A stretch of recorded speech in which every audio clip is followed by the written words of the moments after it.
is to be done is just a drop in the ocean. Yeah. It's also in this case, oh my God, here it is. I was going to talk about that. Somebody has like telepathy. Mr. Kapoor, could you please talk about your upcoming movie Pani and how do you think it is going to bring actionable impact on society? My God, it's kind of a burden for me to make a film that has actionable impact on society, but okay, we'll try. But right from the last question, one of the big problems in villages in India is that water is not readily available. 60 to 70% of Indian agriculture relies on groundwater. Nobody's quite decided who the groundwater belongs to, and as more and more factories are moving into the village and urban areas are leaking in, they have the power and the money to use more powerful pumps to take the groundwater. So groundwater, well, water is going down and then groundwater is being taken up and then being priced out of the village. This is a resource that I can steal from your land without coming into your land. Absolutely. That's something Absolutely. people need to understand. But that's what's happening. And so while people say, well, water is not privatized, it is effectively privatized because it's being taken out of the ground. And then because the people with more money take it out of the ground.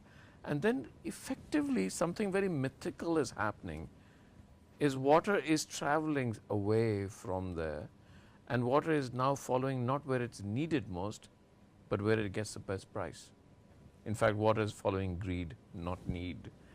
And as it going into the urban areas where it gets the best price, everybody in the village, as the village dries up, people move into the urban areas, creating huge problems of urban infrastructure.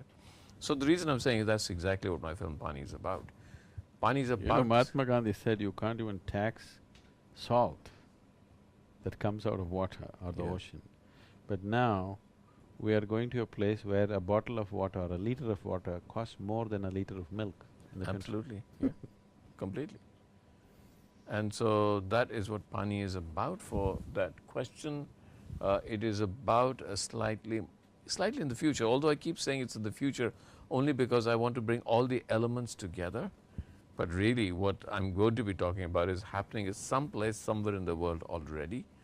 And it's about a time when we're living in mega cities and now the water is running out in the cities and the cities are divided between those that have water, which is very few, about 15%, and the 85% of the people who don't have water, and the conflict has started. The new description of haves and have-nots. Yeah, absolutely. Pani and no pani. And democracy is pretty simple. Democracy has become so simple that all it means is you give us votes and we'll give you water.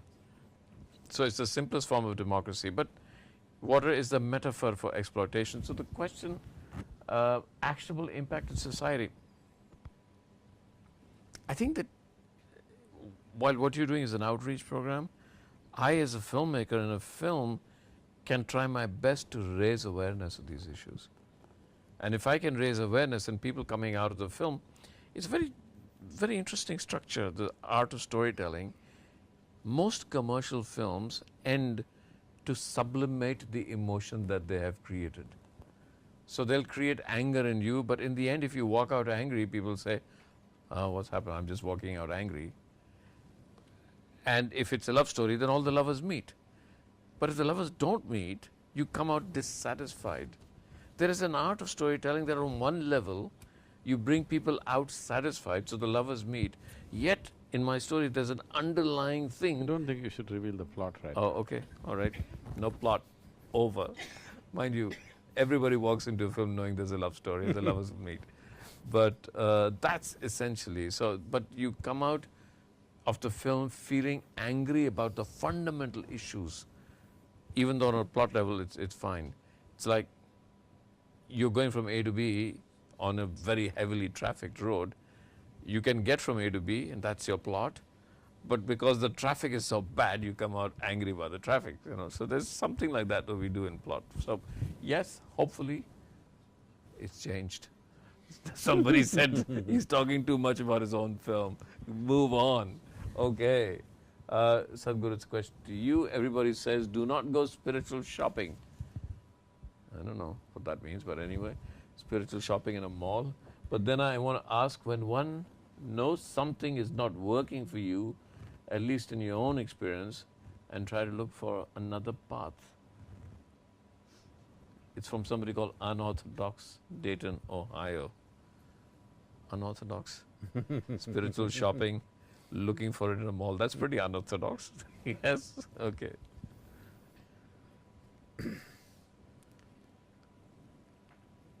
See, if the seeker has to decide whether this works for me or not, he will make this decision from the wrong parameters.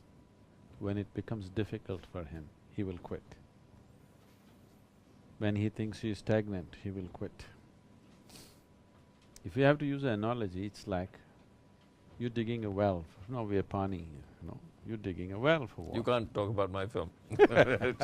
Okay, somebody said I was no. the one who stopped you from revealing the plot. So. Okay, all right, okay. So if you're digging a well, I have personally been in this, I don't know if I've spoken to you. I actually personally got about 6 to 8 labor together and I dug a well myself with my own hands. I worked 8 to 10 hours and dug a well. I learned to use the dynamite and I made a well. Okay. And I hit water. Really? Yeah. Yeah. So this was an incredible experience for me because as it went in, as you sink in, after some time you just have a piece of sky and just this 6 guys with me, 3 of us are handling crowbars, other 3 guys are filling up the earth and somebody pulls it up every time. As you go up, the whole bonding of being there in that little hole continuously, and when you look up, only that piece of sky, and you're all the guys that are there. I just worked with them for almost 4 months digging this well. See my hands. So, when you're digging a well, every day this thought will come to you, am I hitting the wrong place? It was such a continuous process for me. We've gone 30 feet, 35 feet, we've gone and no trace of water. You're like every day, every moment you're thinking, because your effort is involved, your money is involved, and above all, in the village you'll become a fool, okay? You've picked up a challenging spot to hit the well, and every time you hit your crowbar or your pickaxe, you're thinking, is this really the place? Maybe somebody else comes and say, some other wise guy will come and say, you are not going to hit anything here. You come there, you do that part, I can feel it. I can feel the water gurgling there, you come and hit there. But that's on the surface, now I have to again dig. So just that thought continuously torments you when you're digging, till you hit the water. Now, what I say is, first of all, you have gone on a spiritual path with some group or some guru or whatever. That at one point when you made the decision, you saw the value of it. That's why you have invested your life there, otherwise you wouldn't. I believe so, unless you just throw your life wherever you go, I don't know about that. But otherwise I believe because you sensed something, you tasted something, something touched you and you thought this is it and you went for it. I would say you persist for some more time. Unless you find something seriously wrong with what they're doing, okay? Unless you find it's something totally a hoax that you got fooled into it, yes, you have to change your decision. Otherwise, if you don't find any change in them, they're stable, they're good and they're doing their work properly, I would suggest wherever you are, you continue to dig. If you keep changing your mind every other day, you'll have lot of holes in your land, but no well. Pani will not happen. Yeah. So, it's best to persist unless you have discovered something seriously wrong with them. Yeah. I do have friends in California who do spiritual shopping. Every time I go back to California and they found a new society, a new guru, a new thing, it's like you found a new girlfriend or a new boyfriend or you've changed your house. And I just… and yet I know that they're looking for some kind of spiritual search. So what what is it inside them that is provoking this constant desire to find something new? What is that restlessness that provokes that? See, one thing is wrong ideas about spiritual process. Yeah. not understanding that when you're looking for something so profound, you need to invest a certain amount of your time, energies and life to find results. Fanciful commercial books on spirituality, they read that and some instant gratification should happen. If that's not happening, they want to quit. Or it is just they don't have a mind of their own, they're just guided by whatever is the fashion in the local area. There are all various reasons, but essentially, lack of profoundness, you're becoming flaky in everything. Yeah, I know. I was really cursed for this statement that I made once with somebody very important. Said, how do I find peace? Very quickly I said, take a sleeping pill. So I did. There is no way, because the journey… Even that takes an hour and a half. What? Even that takes an hour and a half, right. I was just because in my experience, the journey to spirituality actually goes through the path of your own demons, and there is no greater danger or there's no greater fear laden path than your own demons. So, but how can you go there without actually walking through that? I mean, that's my experience. Maybe some people find it without that. Maybe I have more demons than others. It need not be so, because all the demons that you're making, you can Yeah. put them to sleep in no time. How do I put my demons to sleep? I'm sorry, I have to ask you that. Yes, how? It must be… Somebody's asking, dear Shekhar… Oh, can we just talk about demons for a second? Yeah, please. I promise you, Sandeep from San Diego. Sandeep, I think I know you. All right, Sandeep, San Diego. I'll come back to that. But let's just talk about demons. How do you put your demons to sleep? You stop creating them. But I've created them already. No, you have to actually… see, anything that is your making, which is your psychological making, you have to actively keep them up, otherwise they'll die. If you don't invest a certain amount of energy, they'll just die. Yeah. So, if you do not invest anything in their direction, they'll just die by themselves, you don't have to kill them. There's no need to… there is no need to slay demons which are imaginary, isn't it? Yeah. You'll become a Don Quixote. Right, okay. Dear Shekhar Kapoor, you're a pro in filmmaking. Okay, you're a pro in filmmaking and given us so many wonderful films. Now you also have come in touch with the inner science. Is there a possibility of using filmmaking as a means to raise human consciousness? Yes. I ask this question so often. I don't think I need to make a film on Buddha to talk about Buddhism. I don't think I need to make a film on Krishna to talk about the philosophy of duality or Maya, of Krishna or Krishna Leela. I feel that almost any story that you make, if there is an underlying subtext inside you of a search for any kind of spirituality, and you're honest, now whether you're a filmmaker or an artist or a poet, if you're honest in what you do, that spirituality naturally touches your character. Has to find expression. It has to find expression. And if it doesn't find expression, you're merely making a film from an intellect, not really from the heart. And quite honestly, I have found, and when I made some films that have lasted 20 years later, people are still watching them. 25 years later, they're still watching them. And the only explanation I can give is that their relevance somewhere touches something that is deeply mythic and therefore deeply spiritual, that you found in yourself at that time, and therefore the audience is still discovering, because that doesn't change. People change, actors change, fashion change, plot change, ideas change. Something that is deeply mythic and deeply spiritual does not change. So yeah, I think films should be spiritual. There must be, they should be. Question, my God. In the Western world, the talk is of love and truth. That the ultimate truth is love, and that we don't have love, but rather we are love. We don't have love, but rather we are love. And this is how we connect to our purpose and the highest selves. Do you agree, Sadhguru? Love, truth, highest selves, purpose, connect. Yes, I'm so glad this question is for you. Yeah.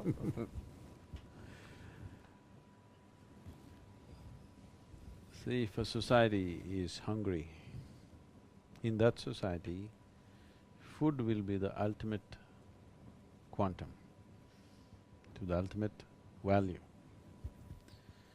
If you're ill, health will be the ultimate value for you.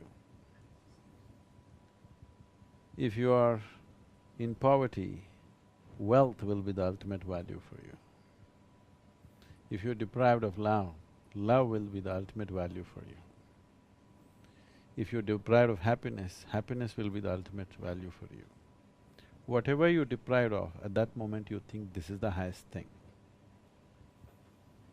But even if that happens, people will realize after it happens that it is not so. So right now in the Western world, having been through this industrial revolution, for the first time, women moving out of the house, and that generation which could not… Today, women are moving out of the house, but they're able to make the necessary arrangements, and man has probably adjusted to fill in certain gaps that she left, and maybe things are getting a little better. But that generation, when suddenly the changes happened, a whole generation of children went without much expression of love towards them.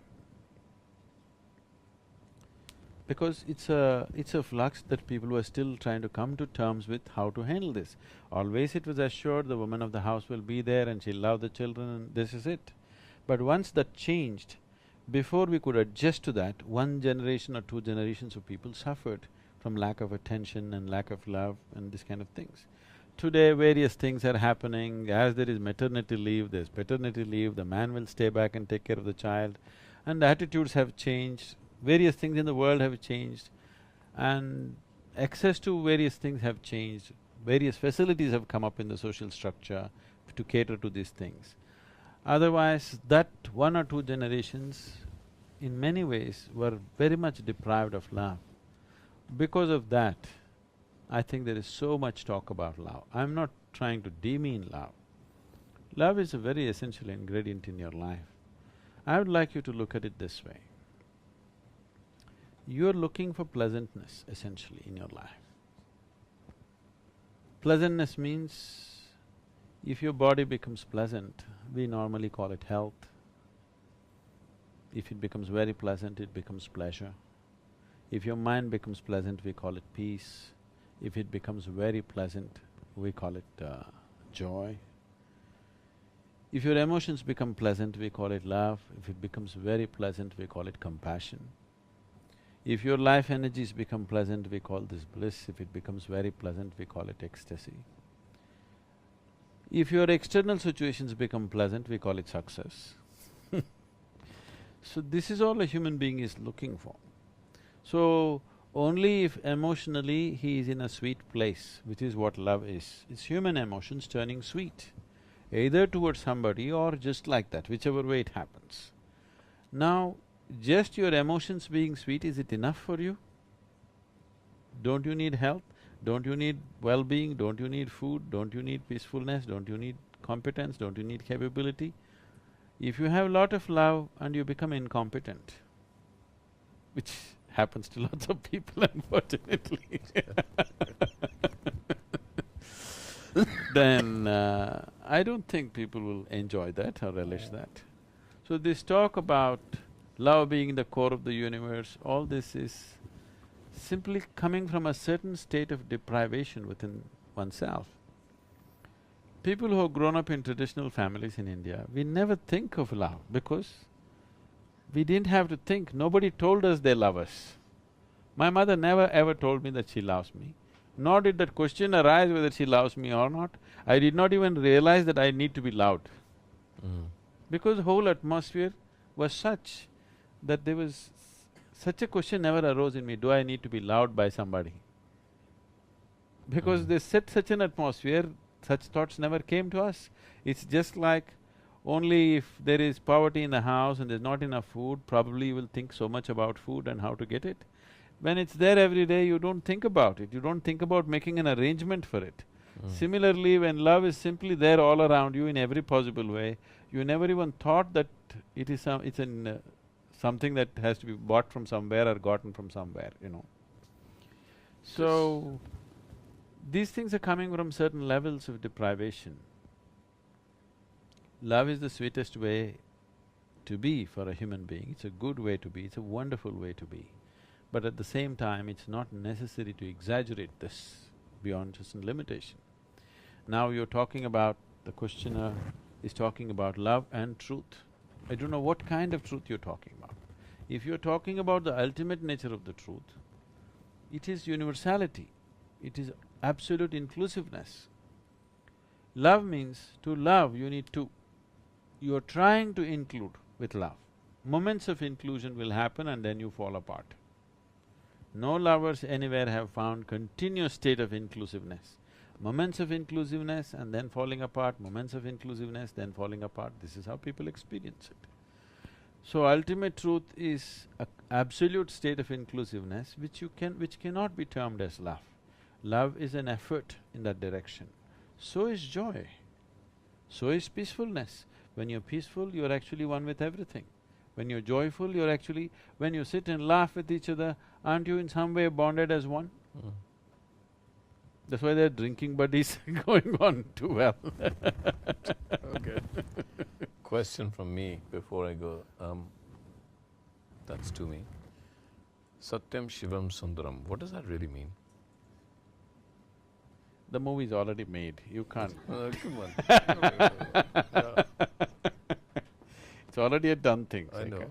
I know. Another Kapoor. Yeah, But okay. Okay, all right. Okay. I'll come back to that one. Yeah. Oh, this one too. Many Isha practitioners around the world have benefited from the practice and being with Sadhguru. Would you care to share your experience and the impact it has had on you and your work? What message would you convey to budding young directors around the world? I'm not Sadhguru's best disciple. No, I'm his best disciple. I'm not his most disciplined disciple. All I would say is that if I follow the practices a little more disciplined… come on, why are you putting me in this? Because I have to say it in front of him and I cannot say a lie, I have to tell the truth. And here I am getting caught in this whirlwind. So I'll take the last part. What message would you like to convey to the other directors? Well, fantastic. You have to do this. I mean, there's no doubt that the practices that are there, I've seen my friends benefit from it. I've seen… okay, so here's what I'll say. I've seen a sense of giving and a sense of service where what the people that have done the practice, I find that in their work, they give to the work more passionately and more completely and with less stress and prejudice and less conflict than anybody else. And I've always wondered at that. That's one of the most amazing experiences I have when I go to Isha, is the people who've done the practice or are doing the practice, their attitudes to what they do. It doesn't matter. They don't have to do anything as big as filmmaking. And I sometimes wonder, if I bring that to my filmmaking, that sense of absolute giving, passion, compassion, humility to my filmmaking, I'll probably make a lot more films. I would get into less conflict. I would be less afraid of the failure of a film. Now I'm talking to all those young directors out there, and make many, many more films.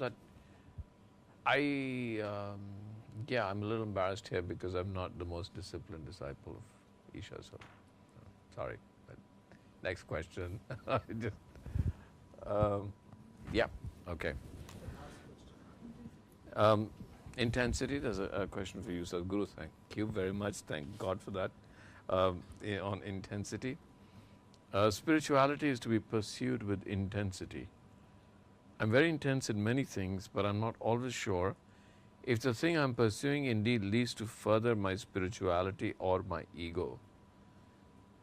Oh, yeah, leads to further my spirituality or my ego.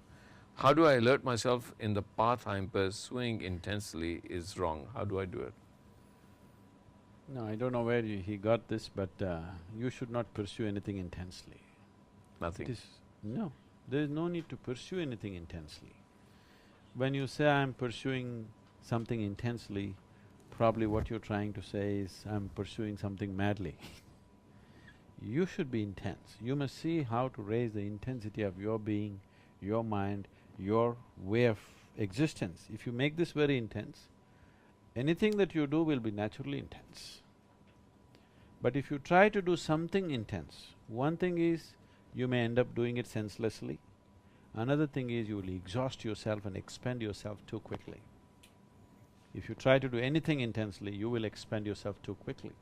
There is no need to do anything intensely, but you must make this one absolutely intense to the life process. If that is so, every action that you do, there will be ease and intensity at the same time. Without ease, if intensity comes, you'll burn yourself out. That's fascinating. I'm putting that right now to my filmmaking and I'm trying to evaluate how that works. I agree with you, you have to be very intense. You as a person should become very intense. Yeah. You don't have to pursue something intensely. Yeah, that makes a lot of sense. So does everything you say, but what? Question for Shekhar. If there is a documentary on Sadhguru, will you direct it? Who's? From Preeti in Mumbai. Of course I will direct it, but somebody sitting right next to me has to agree to subject himself to a documentary. Come on, it's difficult enough to get him here and answer a few questions. What are you talking about? Of course I will. Of course I will. But where do you end it? So Preeti, if you're there, where do you end the documentary? If somebody could write the end of the documentary for me, I promise I'm going to make it. But I promise you will not be able to write the end right now. Okay. So that was my question. That was an easy one. Let me find one. Okay. There are so many gurus, so many methods, so many followers, but so few realized beings. Is the path very tough or our pursuit weak? It's from Usha Sonam. So many gurus, so many methods, so many followers, but so few realized beings. Is the path very tough or just our pursuit that's weak?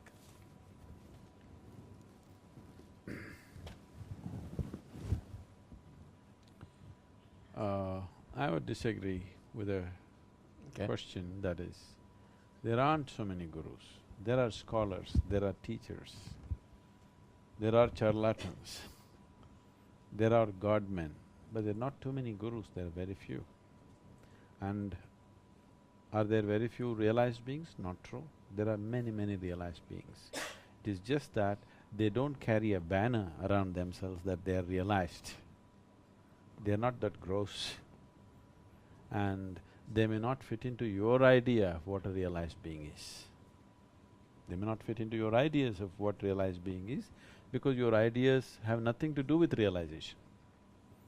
So, definitely, the number of gurus are not enough. They have dwindled down. Maybe there are any number claiming, anybody who reads one chapter of Gita claims himself to be a guru without any knowledge about himself, okay? Anybody who reads half a book can become a guru, that's a different thing. Anybody who can, especially in the Western world, if you can chant 2 mantras, you can become a guru, okay? Thank you. I know what to do when I feel flops Yes. now. Right, You just have to stop cutting your beard and learn a couple of mantras. Thank you, Sadhguru. I'll carry your books. All right. So, at the same time, there are any number of realized beings. There are any number with us, different levels of realization. It is just that they will not carry a banner on their head that they're realized. They're in fantastic states of experience and perception, but there is no need to carry a banner. And as I said, they may not fit into your ideas, because that is realization. Every time a guru comes, he naturally faces persecution at some point or the other, simply because he doesn't fit into your ideas of what a realized being should be, because your ideas have been formed by the one who had come yesterday. The yesterday one also, you persecuted him because he did not match with the day before yesterday guru. So the today one also you are having the same problems. So now once this has become accepted, you're looking for other realized beings. You think they will be just like me. People who are around me, in case they're realized, you believe they'll be just like me? Not at all. That is not the quality. Realization is not about making carbon copies. Realization is like like a garden full of flowers. There is a rose flower, there is a lotus, there is a jasmine, there is one tiny tumbe, which is the dearest to Shiva, tiny little flower. So you think, you see a lotus flower and you accept that as realized. See, you have no way to judge. For example, let me put myself into the example. You do not know whether I am realized or not. There is no way for you to know. So you should not even believe that I am realized or not realized. You just have to see whether being with me is useful for your growth or not. If it is, hang around, what does it matter whether I am realized or not? Because you will not know, how will you judge? How will you judge of a dimension that you do not even know, you have not even tasted? So there is no need to make up your mind whether I am realized or not, whether I am useful to you or not, that's all. Okay. People often ask me, and because I'm a filmmaker and like science fiction, and you always read about the idea of looking for life outside Earth. So I keep saying, we're not looking for life, we're looking for clones. We look around ourselves and we'll find life all around us. Then you ask them, describe it, they say, well, Don't we already have enough clowns? Do we want to clone them? Clone them. Yeah, correct, right. You want to clone them also? Yeah, we're just looking for ourselves, we're not looking for intelligence. Okay, before we end… Oh, that was short. Okay. Before we end, any last comments from Sadhguru and Shekhar? My last comments are about… I just made them. No, I just made them. I made my comments about us being the arrogance of our individuality. So let me ask a last question. Let me ask the last question to you, and that's the last comment is, what is individuality?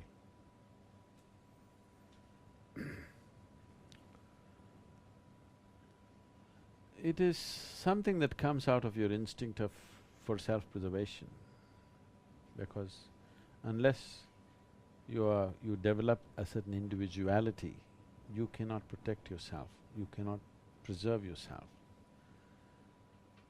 So this individuality gets built up initially for physical survival. After some time, due to misunderstanding of life or due to a very strong identification with the individual body. See, the bodies are individual. This is one body, that is another body. Whatever you do, this is a separate body, that's a separate body. This is one organism, that's another organism. Though it is functioning in tandem with a larger organism of the planet and the solar system and the cosmos, which nobody can deny. Today modern science can prove it to you how every cell and every atom in your body is transacting with everything else for it to exist right now, the way it is. So the individuality is formed essentially for self-preservation. When we come to self-preservation, the only thing that needs preservation in you is your physical body. Physical body has to be preserved. Right now, if I trample upon every idea you have in your head, next moment you can come up with totally brand new ideas. But if I trample upon one idea of yours, you could feel threatened, because you feel your survival is being attacked. Your survival is never in question except with the physical body. If I trample upon every emotion you have, every idea you have, your belief systems, your ideologies, everything, if I beat it down right now, actually your intelligence is capable of coming up with something totally new the next moment. But because you cling to this, the next one will never happen. People cling to… the stronger they cling to it, the less creative and less concretized they become in their individuality. Individual essentially means, it comes from the word indivisible, that is, you're not further divisible. But now, in your search for survival, of psychological survival and emotional survival, people make themselves into many things. Right now, already in the question itself, there was a thing about, is it my ego, is it my this? Where is your ego? There is no such thing, it's just a nasty part of you which you want to label it as Mr. Ego, Some aspect of you is nasty, you don't want to see that I'm nasty, you said it's my ego. Right. Sometimes you're pleasant, sometimes you're unpleasant, you don't even want to come to terms with that. So individual means you're not further divisible. Is there only one person in this body or two? If there is two, either you need, you're schizophrenic, you need a psychiatrist, or maybe you need an exorcist. Two cannot be there, there's only one, this is indivisible, this is just one being. So, the individuality is a disease. Individual is a beautiful thing, it's a compact organism. But individuality or individualism is a kind of a disease that has grown in the world. It's all about exclusiveness. Everything you see today in the world, people are promoting exclusiveness. And then they're wondering why there is conflict. If you promote exclusiveness, how can there be no conflict? There can only be conflict, isn't it? Okay. Thank you, Sadhguru. Thank you very much.